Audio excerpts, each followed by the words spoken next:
So, okay guys, eto another day, another vlog tayo. So yan, pansin nyo naman guys, Daddy Jepo nyo, lunes na lunes, napaka-busy nililinisan itong ating freezer ng ice cream. So yan guys, para naman tuloy-tuloy ang pagpapala natin nitong linggo na to guys, yan, kailangan magsipag na tayo habang lunes pa lamang. Yan, Daddy Jepo nyo guys, ganyan yung routine niya. At dahil nga may deliver pala tayo mamaya ng ice cream guys, bali yan, general cleaning ko muna yung freezer natin para naman kasyang-kasya at walang gaanong nagyayelo yung ating freezer ng ice cream. At alam nyo ba guys, yan si Daddy Jepoy nyo, favorite day niya sa isang linggo ay yung Lunes. Yan, kung yung iba ay nagkakaroon ng Monday sickness, Daddy Jepoy nyo ay nagkakaroon ng Monday always ganado. Yan, tuloy-tuloy lang tayo guys. So yan guys, pansin nyo naman, di ba?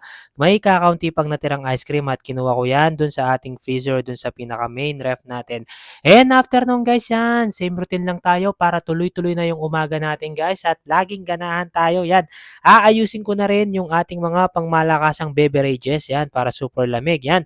By the way pala guys, pansin nyo naman parang wala ng bagyo o lumabas na yung araw. So it means maganda na naman yung ating kikitain nito kasi nga lumabas na si Haring Araw. So after nga nun pala guys yan, sakto yan, dumating yung nating pangmalakasan tube ice. So dali-dali ko na rin kinilo yan guys para naman tuloy-tuloy ang ating mga blessing. At ayan guys sana ma-inspire kayo. Basta sipag lang tayo lagi guys. Huwag na huwag tayong tatamarin para sa ating mga pangarap. At naniniwala ako guys, kung ano yung itinanim, yun ang ating aanihin. So after nga nung guys yan, mabilis ang ligo lang. Whoop! Yan, tapos na akong maligo. Kasi nga guys, yun, nako, thank you Lord. May nag-chat sa atin at ito ay aalis na tayo guys para naman tayo'y mag-car service. So yan guys, grabe no, umaga pa lang ang dami ng pagpapala ni Lord. Yan guys, ang dami na namang side hustle ni Daddy Jepo nyo. So yun, nandito na nga tayo kung saan tayo magsa-service. So yan guys, bali sinunto ko lang yung neighbor namin, yung anak niya dito sa school niya. So yan guys, mga suki ko yan dito sa Aldea guys. Pansin niyo naman, di ba?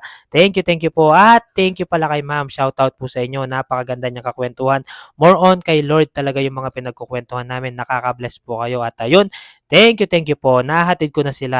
Thank you Lord. Then after nun guys, yan, mabilisan lang. Nandito na ako sa bahay. Pero bago ang lahat, yan, kakain muna tayo guys. Yan. So bali yung ulam ko pala, adobong baboy. Yan, nanay ko yung nagluto. Kailangan muna nating mag-charge guys. Yan, para sa mga susunod na gagawin natin.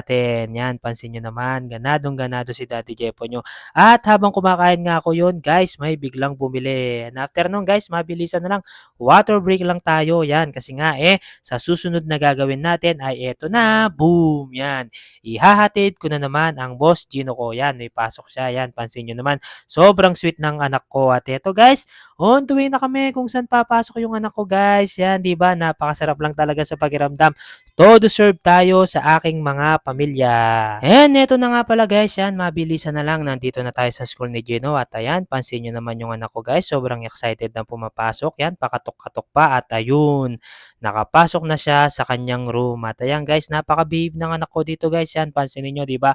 Tinanggal niya kagad yung kanyang shoes. And after nun guys, dahil nga may 2 hours tayo, yan, Daddy Jepo nyo, gagawa muna tayo ng lakad. Yan, konting supermarket lang dito sa Walter Mart. Yan, may bibilin ako dito na sobrang importante guys na para sa anak ko. Kasi nga hindi namin nabili kahapon ni Mami. At ayun, nandito na ako sa loob ng Walter Mart. So yan guys, appreciating the moment guys, di ba? Napakasarap lang sa pakiramdam talaga na hawak mo yung oras mo. At ayun guys, ito pala yung bibili natin. Yan, diaper ni Gino. Nakalimutan namin ni Mami kahapon nung umalis kami. At ayan, so nakabili na tayo. So after nung guys, yan, konting treat lang sa sarili natin. Yan, mag-ice coffee muna tayo. Grabe, napakasarap niyan guys. Nakaka-relax talaga. Yan, ganyan lang Daddy Jepo nyo guys. Every time na nakakapagkape at nakakapag-me time tayo kahit kakaunting oras lang guys, very appreciating na yon. And after nung guys, yan, nagbasa lang muna ako dito guys. So second time ko na palang babasahin yan, yung Atomic Habits. Nako, napakasarap lang talagang ulit-ulitin at kailangan ko ng maraming insights para sa inyo guys. And after nun yan, lumabas na yung anak ko. Buryot talaga yung anak ko pag lumalabas guys, parang ayaw na niyang umuwi. At ayun, pampabuenas na lang. So eto na guys, pabalik na kami dito sa village namin. At ayun lamang guys, patapos na ako. At syempre yan, bye-bye daw, finger heart kayo sa amin. And God bless you po, bye-bye. So yun lamang po. Yun, may pampabuenas pa. Ingat, ingat. God bless.